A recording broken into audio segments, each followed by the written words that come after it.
Now, I probably could have put this up with the article about forced sterilization in Greenland, but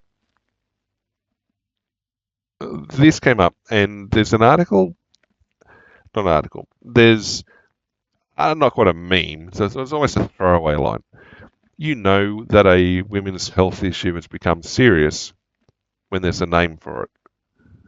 The fact that a lot of those names are from the men who discovered it, okay, we'll ignore that. But the idea that women's health is, or women's health issues is poorly understood, not just by medicine, but also by the population, is something of an endemic problem. And so this article popped up saying that, well, there's more than 1 million Australian women know more about changing their tyres on their car than menopause. Well, I mean, for something that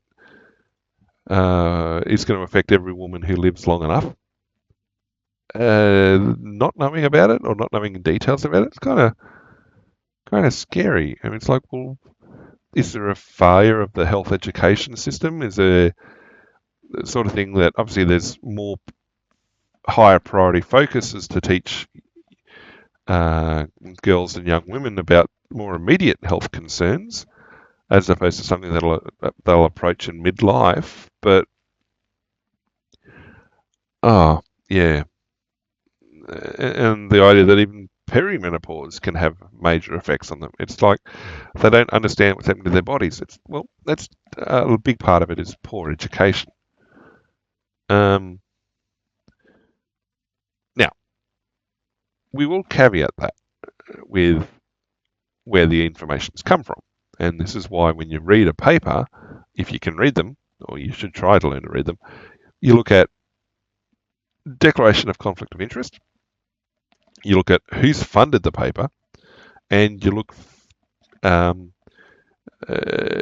you'll pick up where and how to find information in the papers about conflicts of interest, funding, various bits and pieces that'll stick out as that's an agenda, not science. So, Priceline Pharmacy, okay, it's a commercial pharmacy.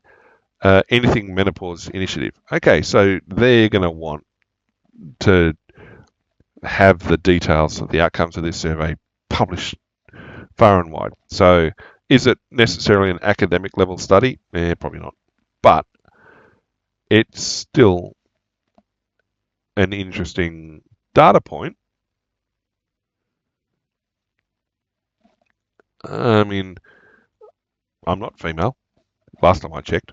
I don't think I could explain a decent number of menopause symptoms. Well, it says only 31% of Australians, despite it affecting half the population. 7 of 34 symptoms. Okay.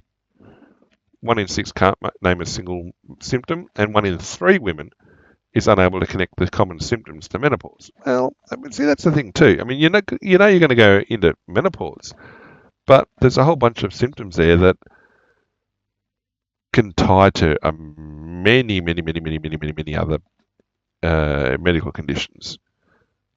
And I mean, what then will tie it to menopause more than anything else? Well, I guess would be persistence, how long it hangs around for. It's, yeah. Again, question: how, when, where, why? It is left out of education, conversations, and everyday discussion. It needs to be better understood.